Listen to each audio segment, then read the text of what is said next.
ہو سکتا ہے کہ آپ اس طرح کے آدمی تھے، ہو سکتا ہے کہ آپ اس طرح کے آدمی تھے کہ جو پہلے بہت ریلیجیس نہیں تھا، اور آپ ویسی زندگی جی رہے تھے جس طرح آپ کے باقی فیملی ممبرز جی رہے ہیں، اور پھر کچھ ایسا ہوا آپ کی زندگی میں کہ آپ نے سوچا یار پتہ کیا ہے، میں اس ہدایت کو سنجیدگی سے لوں گا۔ مجھے نہیں پتہ یہ کیسے ہوا، ہو سکتا ہے آپ نے کوئی یوٹیوب کی ویڈیو دیکھی ہو تو ایسا ہوا ہو یا آپ نے کوئی خطبہ اٹینڈ کیا ہو، جیسے بھی ہوا، لیکن آپ نے یہ فیصلہ کیا کہ آپ اپنی زندگی کو تبدیل کریں گے، اور جب یہ اپنی زندگی پہ امپلیمنٹ کریں گے نا، تو سب سے پہلے لوگ جو آپ میں چینج دیکھیں گے نا، وہ آپ کی خود کی فیملی ہوگی۔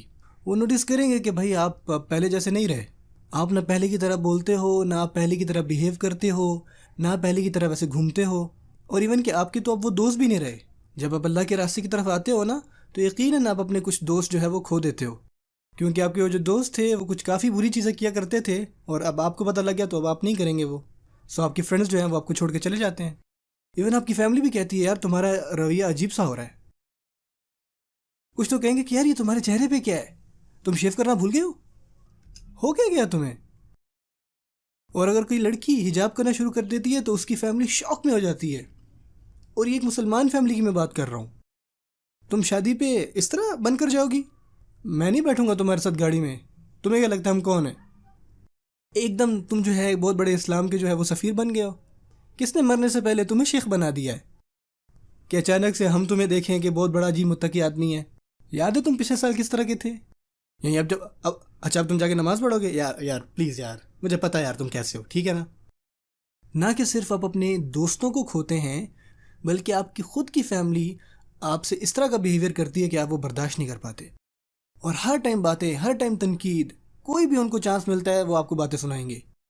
وہ کچھ نہ کچھ کہیں گے آپ کی داڑھی کے بارے میں، کچھ نہ کچھ کہیں گے آپ کی نماز کے بارے میں، کچھ نہ کچھ کہیں گے آپ کے دینی لیکچرز کو اٹینڈ کرنے کے بارے میں، وہ کچھ نہ کچھ کہیں گے اگر آپ نے اپنے بچوں کو اسلامک اسکول میں داخل کروایا تو، اور اگر وہ آپ کو دیکھ رہے ہیں عشاء کی نماز پر، فجر کی نماز پر جاتے ہوئے، تو وہ کچھ نہ کچھ کہیں گے ضرور۔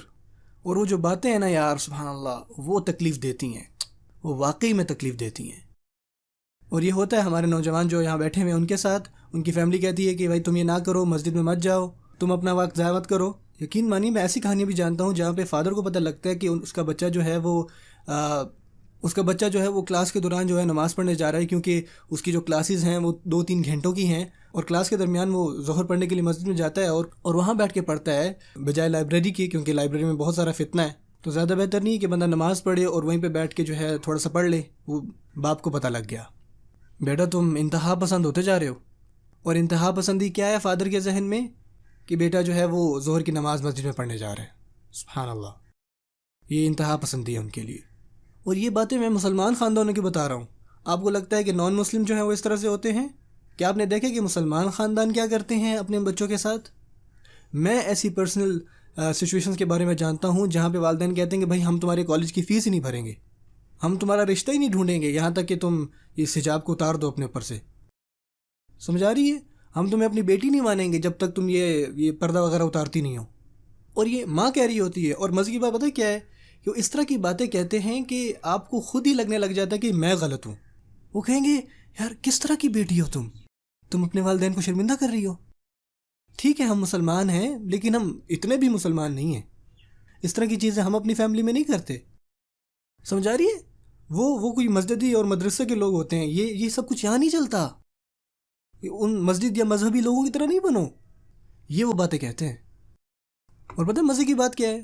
اگر آپ کو کوئی اپنے دادا پر دادا کی تصویر مل جائے نا گھر میں، کوئی پرانے زمانے کی، تو آپ دیکھیں گے کہ جناب آپ کے دادا کی سبحان اللہ یہ لمبی داڑھی، اور آپ اپنی جو دادی ہیں ان کی تو پکچر ہی نہیں دیکھ سکتے کیونکہ وہ انہوں نے نقاب لیا ہوا ہے۔ تو اب بتائیں کہ اصل میں فیملی کے ساتھ ٹرو کون ہے، اور اصل میں فیملی کے لیے امبیرسمنٹ کون ہے؟ اور آپ ہیں وہ جو اس سارے کے درمیان جو ہے وہ آئے ہوئے ہیں۔ اور مزے کی بات پتہ کیا ہے؟ اگر آپ کو کوئی آ کے نان مسلم یہ کہتا ہے نا کہ اپنا مذہب چھوڑ دو، تو آپ پتہ کیا کہتے ہو گے؟ اچھا، بلکہ میں تو اور زیادہ پختہ ہو جاؤں گا اب دین پہ۔ آپ تو باقاعدہ زیادہ جوش پکڑ جائیں گے اگر کوئی اسلام کو دشمن آپ کو کہے کہ جناب تمہارا یہ ٹھیک نہیں ہے تم اس کو چھوڑ دو، تو آپ میں تو باقاعدہ اور آگ لگ جائے گی، کیونکہ ہم آگ بگولا ہو جاتے ہیں جب کچھ ہوتا ہے، اور جب ہمارے مذہب کے وقار پر سوال اٹھائے جاتے ہیں تو چاہے اس غصے کی کوئی سینس بنتی ہو یا نہ سینس بنتی ہو۔ اور جب آپ کی خود کی فیملی آگے کہتی ہے دیکھو یار ہم تم سے پیار کرتے ہیں، ہم نہیں چاہتے کہ تم اس طرح کے بن جاؤ، یہ ان لوگوں کا طریقہ ہے جو کالج میں فیل ہو جاتے ہیں، جن کا کوئی مستقبل نہیں ہوتا، جن کی لائف جو ہے جو بدقسمت لوگ ہوتے ہیں، پتہ ہے کیا، تمہیں کچھ پٹیاں پڑھا رہا ہے، تمہیں چاہیے کہ تم اس کی صحبت سے باہر نکلو، تو اصل میں وہ ہیں جو آپ کو دور کر رہے ہیں، تو آپ اس سے کیسے ڈیل کریں گے؟ اور سب سے غلط رسپانس اس پریشر کا ہے غصہ کرنا. اور مزید بات تو کیا ہے کہ یہ سب سے کامن رسپانس بھی ہے. آپ کے والد آپ کو آپ کی داڑھی کے اوپر کچھ کہنا شروع کر دیتے ہیں، اور آپ ماشاءاللہ نوجوان خون ہیں، تو آپ آگے سے کہتے ہیں اچھا یہ سنت ہے، آپ ثقافت کی پیروی کر رہے ہیں، میں سنت کی پیروی کر رہا ہوں، آپ نہیں مجھے بتائیں گے کہ مجھے کیا کرنا چاہیے، اور آپ دروازہ ان کے منہ پہ مار دیتے ہیں. نہیں، ایسا تو نہیں کرنا چاہیے. اللہ تعالیٰ یہ تو نہیں کہتے کہ آپ اپنے پیرنٹس کے ساتھ اس طرح سے بات کریں. یہ تو صرف آپ کی داڑھی کے بارے میں کہہ رہے ہیں. ابراہیم علیہ السلام کے والد نے ان کو کیا کہا تھا؟ جا کر بتوں کو سجدہ کرو بیٹا. تو کیا ابراہیم علیہ السلام نے اپنا تحمل چھوڑا تھا؟ کیا ابراہیم علیہ السلام غصے ہوئے تھے؟ ہمیں سیکھنا چاہیے کہ ہم اپنے پیرنٹس کے ساتھ کیسے برتاؤ کریں، چاہے وہ مسلمان ہیں یا نہیں مسلمان. وَإِن جَاهَدَاكَ عَلَىٰ أَن تُشْرِكَ بِي مَا لَيْسَ لَكَ بِهِ عِلْمٌ فَلَا تُطِعْهُمَا وَصَاحِبْهُمَا فِي الدُّنْيَا مَعْرُوفًا. اللہ سبحانہ وتعالیٰ کہتے ہیں اور اگر وہ تجھ پر اس بات کا زور ڈالیں کہ میرے ساتھ اس کو شریک بناؤ جس کو تم نہیں جانتے، تو ان کا کہنا نہ مانو، اور دنیا میں ان کے ساتھ نیکی سے پیش آؤ. ان کا کہنا ماننا الگ چیز ہے، ان کا احترام کرنا الگ چیز ہے.